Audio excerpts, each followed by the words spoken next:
Hi guys, welcome back to the channel.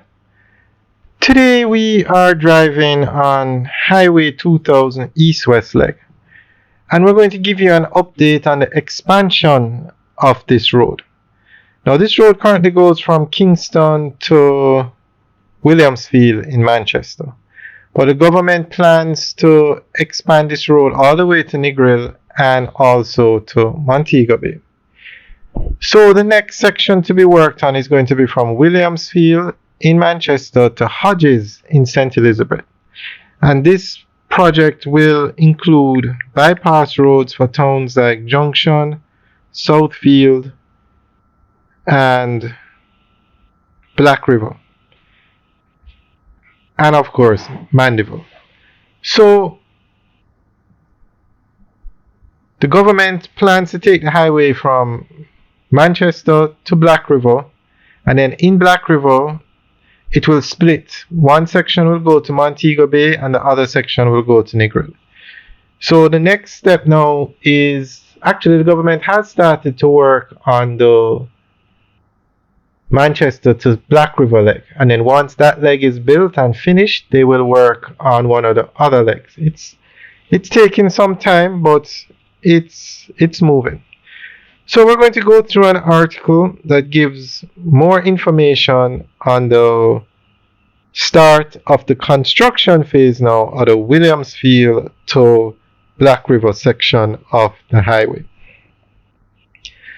The South St. Elizabeth Extension Project has gone through the Public Investment Appraisal Branch process, and the source of funding for its extension is being identified by government. We expect to tender the project during the 2025-26 financial year, Prime Minister Dr. the Most Honorable Andrew Holness said in a statement to the House of Representatives. The project is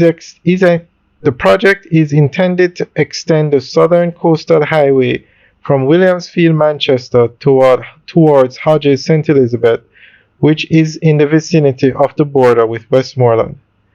Additionally, the project includes a bypass for major towns such as Junction, Southfield, and Black River in St. Elizabeth.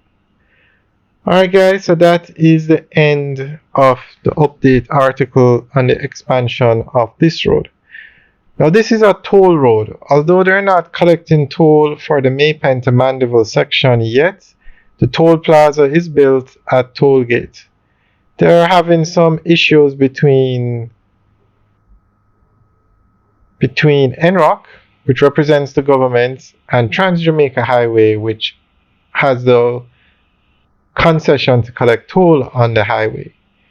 So the government paid to build the highway from Maypen to Mandeville $188 million US, and they want to sell it to Trans-Jamaica Highway, and then they collect the toll to recoup the cost of the highway. But Trans-Jamaica Highway does not want to buy the highway. So that's why no toll is being collected now. So as they move forward with another section of the highway now, I'm hoping that they have everything in line before they go ahead and start this highway. Well, actually it might work out best if they have the same issues, because we'll have the highway to drive on and don't have to pay toll. So let's see what happens. But the good thing is that they're moving forward with the construction of the road. Alright guys, thanks for taking a tour. Let us know what you think. Leave your comments in the section below. Have a good day.